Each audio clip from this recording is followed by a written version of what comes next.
Buenas noches, bienvenidos sean todos ustedes a esto llamado El Ático del Kraken. Os Voltaire al habla. Muchas gracias por el placer de su compañía. El relato de hoy, como todos los anteriores, está basado en sucesos reales, adaptado y escrito por la pluma del jefe Vulcano. El de esta ocasión se llama La Castañeda, las puertas del infierno. La celebración del centenario de la independencia de México en 1910 no podía pasar desapercibido en ningún sentido. El presidente Porfirio Díaz, con la fuerte influencia europea y en concreto afrancesada, no quería quedar al margen en el renglón de la salud pública. El proyecto de construir un manicomio de vanguardia a la altura de las ciudades europeas obligó a Díaz a buscar un sitio para tal efecto. El proyecto arquitectónico se inspiraría en el manicomio parisino de Charenton. La hacienda pulquera, propiedad de Ignacio Torres Adalid, lucía idónea para tan ambiciosa empresa. El 1 de septiembre de 1910, la aristocracia y la clase política asistió a la inauguración de La Castañeda.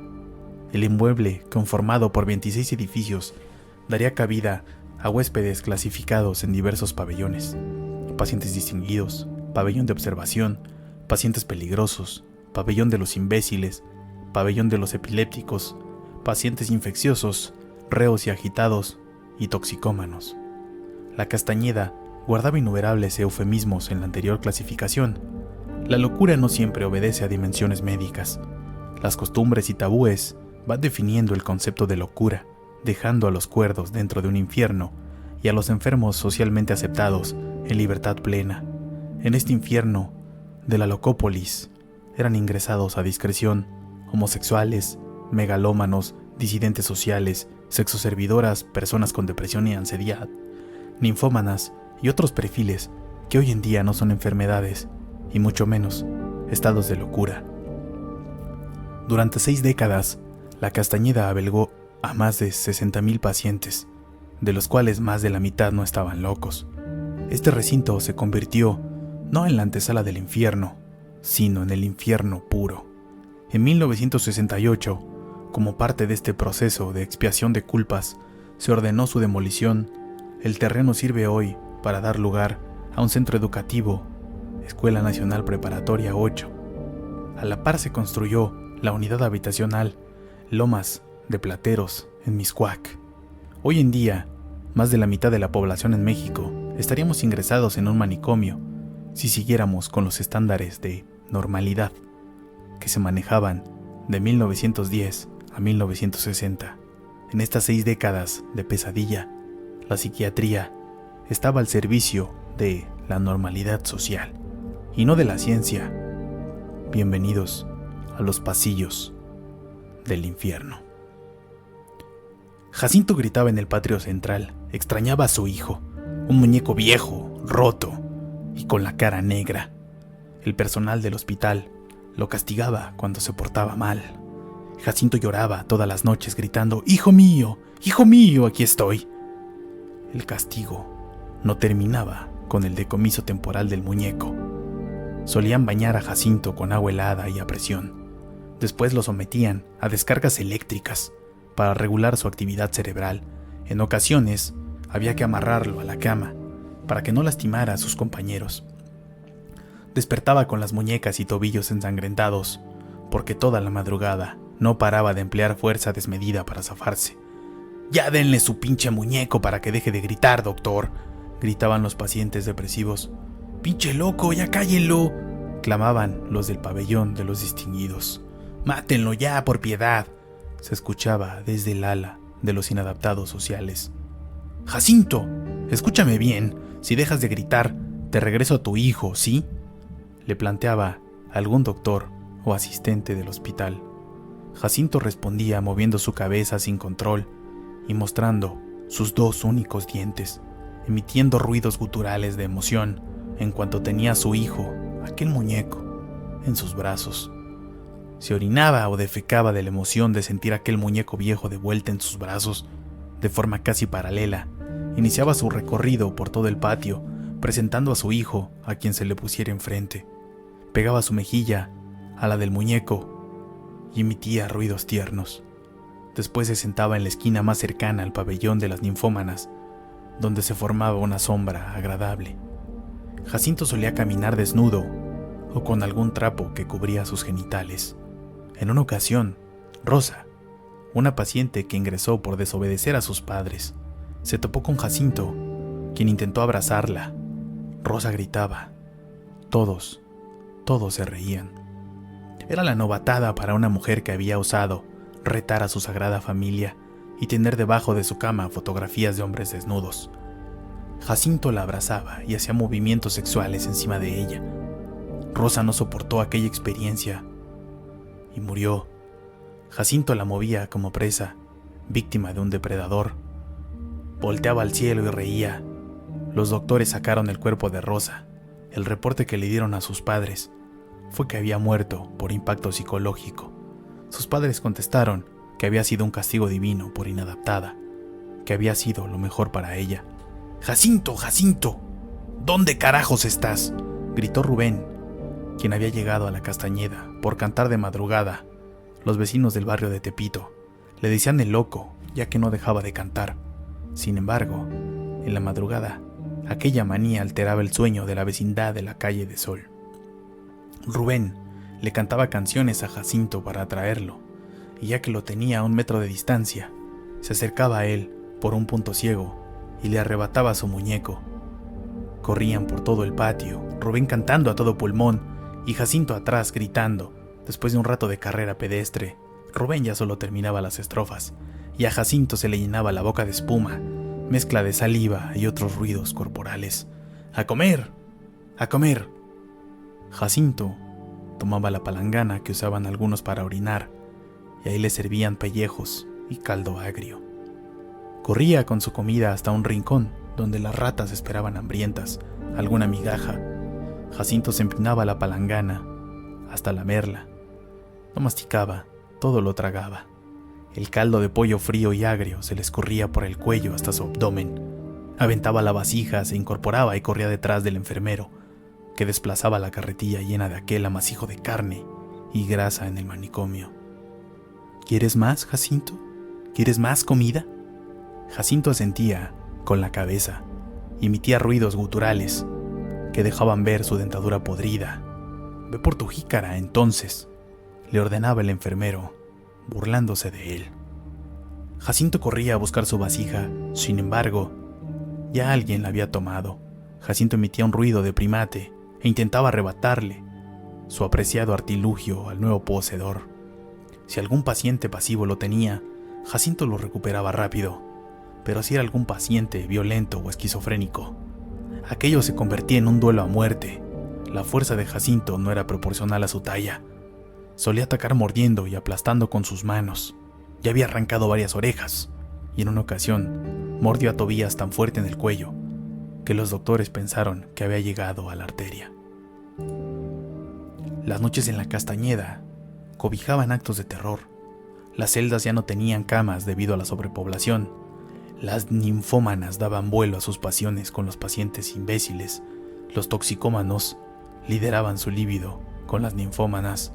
El pabellón de los distinguidos era el único en el que la noche pasaba como un ángel tranquilo. Jacinto dormía abrazando a su muñeco. Despertaba y le tapaba las orejas al muñeco para que no escuchara los gritos anónimos.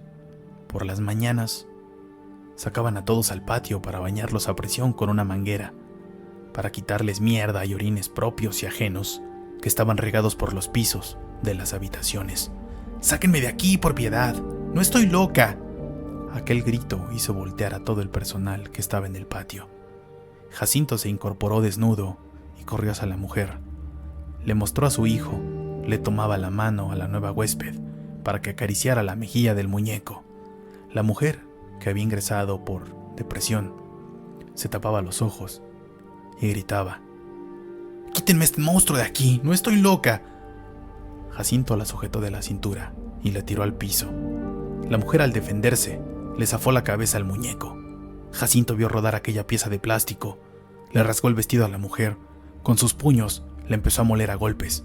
El primero lo propinó en el pecho, le rompió las costillas, después como animal de pelea, le mordió en el rostro. Ella ya no gritaba. Su cabeza golpeaba las baldosas del patio, con la mirada perdida. No hubo otra opción para el personal. Golpearon a Jacinto en la cabeza con un pedazo de barrote metálico que usaban los guardias para calzar una pesada puerta. Fue hasta tercer golpe, cuando el cráneo de Jacinto cedió. Emergió la masa encefálica y por fin, aquel cuerpo, lleno de delirio y locura, cayó. El cuerpo de la mujer, con el torso desnudo, fue levantado y llevado a un osocomio fuera del manicomio. El hilo de sangre que emergía de la cabeza de Jacinto llegó hasta la cabeza del muñeco. El silencio solo duró unos segundos. Cada quien retomó su locura de manera inmediata. La demolición de la Castañeda inició en 1968, justo antes de la inauguración de los Juegos Olímpicos. Parecía que el gobierno quería deshacerse de lo que salía de su idea de normalidad, los estudiantes y los locos. Otra locura surgió de la demolición. Se trasladó piedra por piedra de la fachada a una hacienda en Amecameca. En los terrenos de la Castañeda inició la edificación de la unidad habitacional Plateros. Las familias que llegaban a habitarlo no sabían que estaban viviendo justo en el infierno. Gritos silenciosos, dolor, injusticia, hambre, ignorancia, odio, indiferencia, moraban entre aquellos muros de frío concreto. La familia Orozco Ruiz se mudó a la unidad habitacional Plateros en 1982. El matrimonio, conformado por Héctor y Elsa, estaban recién casados. Esperaban a su primer hijo. Los últimos meses de embarazo fueron un suplicio para Elsa. Tenía que subir a diario 4 pisos para llegar al departamento. Elsa nunca olvidará aquella noche cuando estaban con los pies hinchados, elevados sobre un taburete. Era viernes y esperaba a Héctor, que había salido de fiesta con sus amigos. Apagó el televisor y quedó viendo directo a la puerta. Una lámpara de pie le daba un toque cálido al departamento. Empezó a repasar los nombres de niños y niñas. Recorría la puerta de abajo hacia arriba. Luego veía la luz de la lámpara y remataba su paseo visual en un bodegón hecho con óleo sobre tela que había pintado su abuelo. Llamó su atención que debajo de la puerta había una sombra. Ya llegó Héctor, pensó Elsa. La sombra seguía ahí sin abrir la puerta, sin moverse. Luego pensó en algún vecino o vecina que tocaría el timbre o llamaría para darles la bienvenida a la unidad. Sus manos se entrecruzaron buscando explicación lógica. Elsa se incorporó como si en ello se le fuese la vida. Tenía que balancear el peso de su vientre para no perder el equilibrio. Se acercó a la puerta con sigilo, se asomó por la mirilla de la puerta. La luz afuera del departamento era muy débil. Solo observó la indubitable figura del barandal. Nadie estaba afuera. Frunció el sueño, asombrada. Volvió a sentarse. Sin embargo, ya no elevó los pies. Repitió el viaje visual por todo el departamento, pero ahora ya con la televisión encendida como compañera. La sombra apareció de nuevo. Se hacía más grande debajo de la puerta. No había duda. Quien estuviese al pie de su puerta tenía el rostro pegado a la madera. Se puso de pie como si no estuviese embarazada y gritó: ¿Quién está ahí?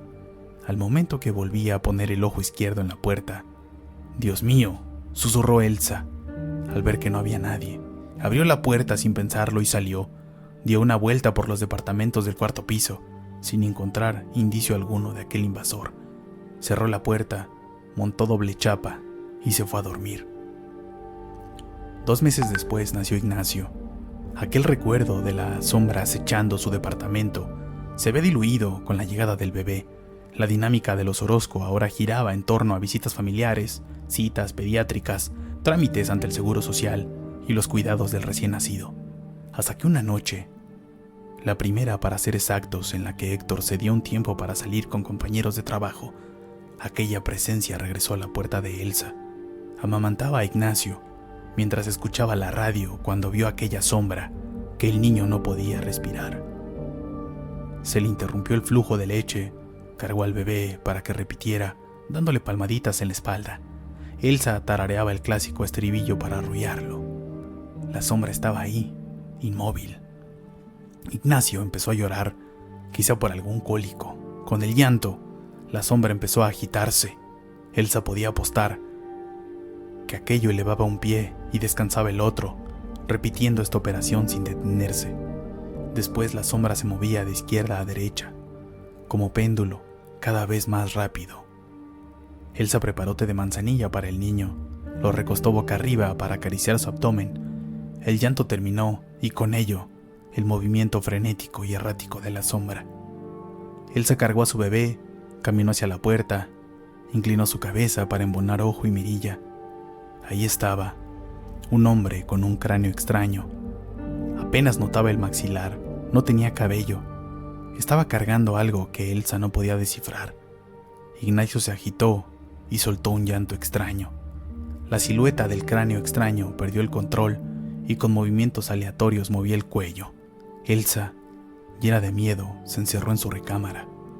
Empezó a rezar. Marcó por teléfono a la casa de Juan, el amigo de Héctor. ¿Juan?, preguntó Elsa. ¿Sí? ¿Quién habla? Elsa, la esposa de Héctor. Comunícamelo, por favor. Es urgente. ¿Qué pasa, mujer? ¿Ignacio está bien?, preguntó Héctor. Sí, tienes que venir ahora, por favor, dijo Elsa llorando. Al llegar Héctor a la unidad, vio que varios vecinos estaban ya en el departamento con Elsa. ¿Qué pasó?, preguntó pálido Héctor. Cálmese, señor. Mi nombre es Teresa. Vivo aquí desde 1970. Lo que vio su esposa ya es normal para nosotros. Sí saben que aquí estaba el manicomio de la Castañeda, ¿verdad? No, respondieron ambos. Bueno, pues la persona que ven fue uno de los pacientes del hospital. Él murió como muchos otros en el manicomio. Cuando hay algún recién nacido en la unidad, esta presencia se despierta. Mi hija, cuando estaba embarazada, lo logró ver. Es un hombre como de 30 años. Su cráneo está deforme y lo más curioso es que carga un muñeco. No se preocupen, conforme su hijo vaya creciendo irá pasando. Vámonos de aquí, Héctor, imploró Elsa. Señora, tranquila, en verdad no les va a pasar nada, créame. Es solo uno de tantas almas torturadas que vivieron en ese manicomio. No tienen por qué irse. Cualquier vecino de la unidad podría contarles eventos de este tipo.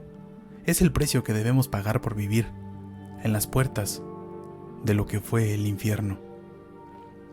Aquellos que nacieron en jaula aseguran que volar es una enfermedad. La locura es la única forma de sobrevivir a la patológica normalidad. En la voz del irreverente Os Voltaire y desde un rincón en la penumbra de el ático del Kraken, el jefe Vulcano. Muchas gracias a ustedes por su escucha, al jefe Vulcano por la adaptación. Yo soy Os Voltaire. Que tengan buenas y terroríficas noches. Recuerden, nos escuchamos el próximo jueves y no olviden mandar sus relatos, mandar su aportación a el siguiente correo, elaticodelkraken@gmail.com. Sean parte de esta comunidad que poco a poco va creciendo. Llegaremos lejos. Nos vemos y nos escuchamos el próximo jueves aquí en El Ático del Kraken.